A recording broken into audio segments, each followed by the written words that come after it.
Good morning, my people. Happy Thursday. It is your main man, Coach Five. Morning commute. Knicks minute. You know what it is. This morning, today's Knicks minute, it's going to be a little bit about the last night's game. And I'm going to start there, I guess. As you know, we did not win the game. But we were in it. First quarter, we were getting blown out. First quarter was starting to look like some old brother kind of nonsense. And we snapped out of it in the second quarter. And in the third quarter, man, we even cut it to daggone 5, man. We were in this game. Couple of things didn't go our way, and thus we were out of the game. Again, we get a little bit 3 happy. Especially when things start breaking down and we stop scoring, we tend to get very 3 happy. We go away from the paint, and that's been detrimental. And last night really was the era of the 50-50 ball not going our way.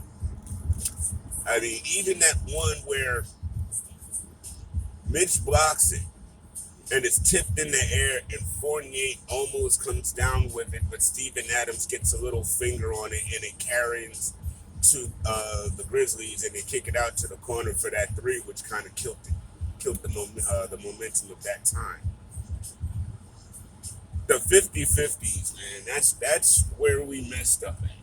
And honestly, our effort was good, though. You know, I mean, they were fighting. And again, listen, don't tell me that Tibbs doesn't play the youth when Grimes was the first cat off the bench last night and played significant minutes. And the youth factor was trying to bring us back in the game, and Tibbs was keeping them kids playing for, in my humble opinion, longer than I think he normally would, until, of course, they started losing the lead as well, or the momentum as well. But it was that bench unit that had to cut it down to 5. Grimes is going to be all right. He really is. You know, I wouldn't necessarily be opposed to seeing what a lineup of IQ, Grimes, RJ, Randall, and Mitch could do to start the game. I don't think I would be too opposed to seeing something like that.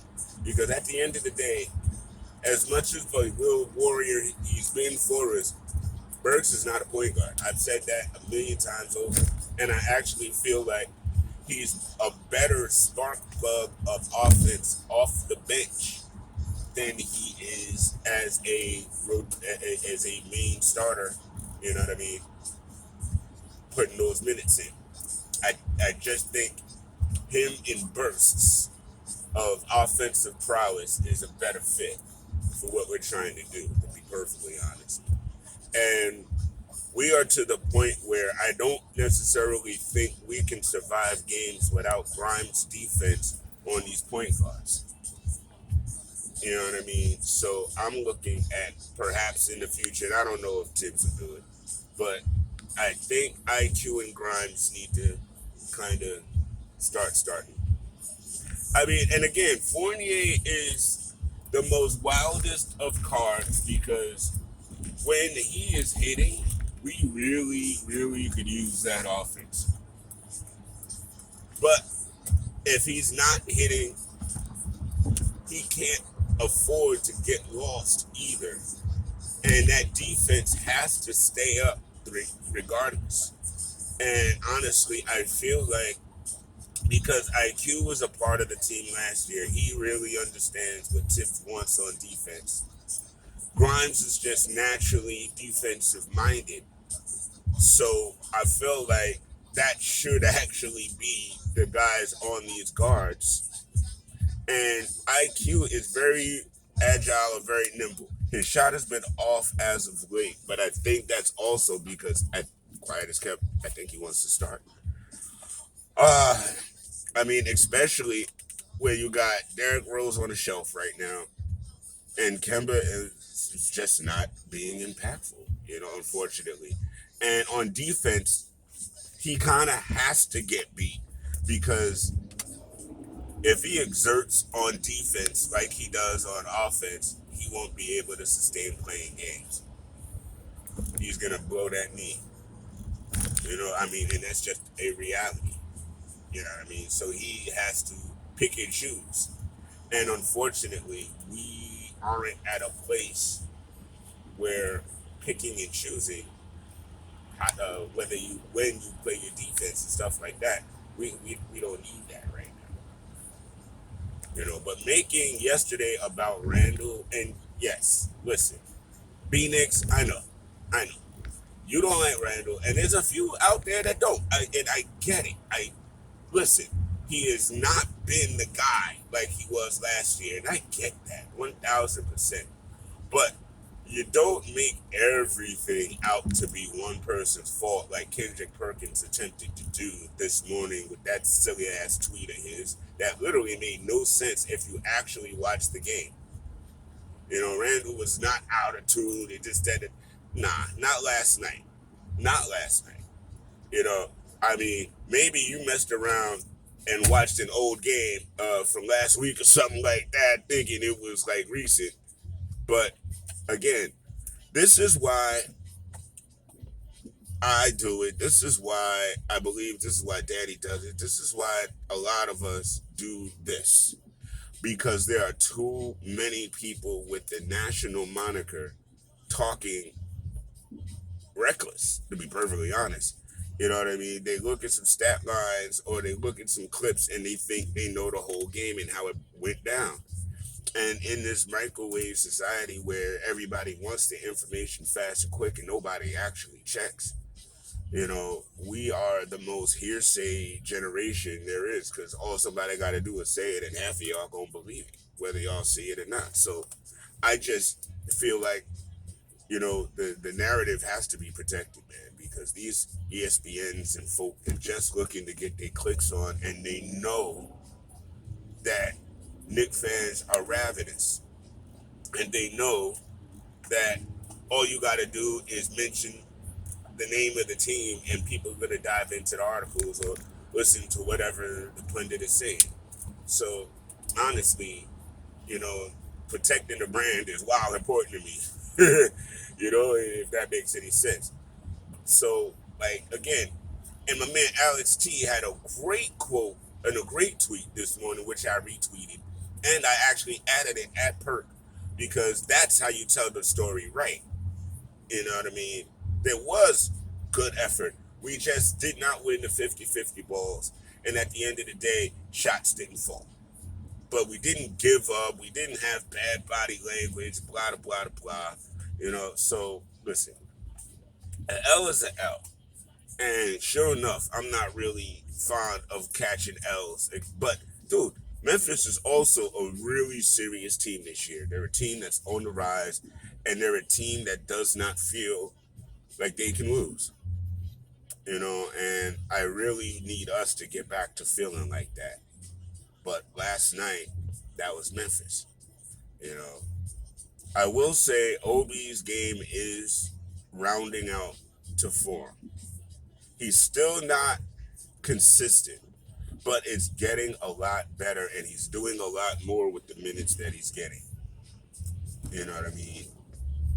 And that's always a plus, no doubt. But I still don't think Obi is starter ready, and we'll see. Trade deadline coming up. More than likely we're going to lose Fournier. No, Burks, excuse me. Burks. More than likely. I just have that vibe. I have that feeling. This morning I'm seeing a lot of pay Mitch. And I'm glad. Because I've been of that ilk, period, really. I've never been off Mitch. From the time we drafted him, he showed me something, and now it's really starting to come together. And I think, barring injury, and barring injury goes for every single player in every league, everywhere. But, you know, barring injury, Mitch could be a really dominant center. He's already starting to be one, especially this season. His activity, his putbacks, not just his blocks. I mean, yo, Mitchell Robinson is really an important part of what we do here. And I had this weird dream, man. I had this weird dream that somehow, some way, there was a three-team trade, and somehow, some way, we got De'Aaron Fox and Marvin Bagley, and I forgot it was like I said, it was a dream, so I forgot all of the laid out, but something else was laid out. I believe Dallas was involved with Finney Smith and Jalen Brunson as well, but I believe they went to Sacramento. Jalen goes to Sacramento.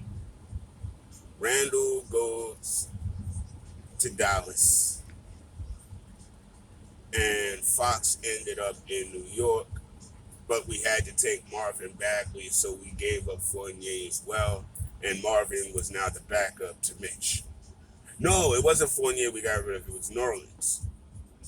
We traded Nerlens and Randall. Now, again, I am not suggesting this. This is just something that popped into my head. I don't necessarily know if that works for us either, because then Obi would be the start. And I think we will lose something initially at the power forward position. But it's still stuck in my head as interested, and that's why I've shared it with y'all right now.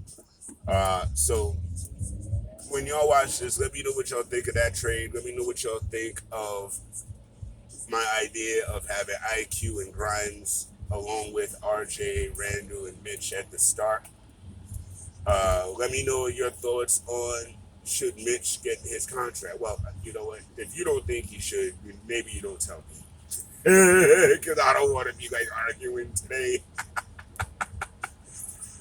So yeah. But it's a wet and wonderful Thursday morning. Be safe. Stay safe. Candid Corner tonight, we're going to be talking Dune. We're going to be talking Brian Flores. We're going to be talking the Pro Bowl. We're going to be talking the NBA All-Star Game. It's going to be on and popping. And enjoy. Oh, and this Sunday, stay tuned, because it looks like Danny B and I will be having our first Twitter Spaces Sunday night. So check that out. Check us out. Knicks Corner is definitely coming back after the Super Bowl. So stay tuned for that.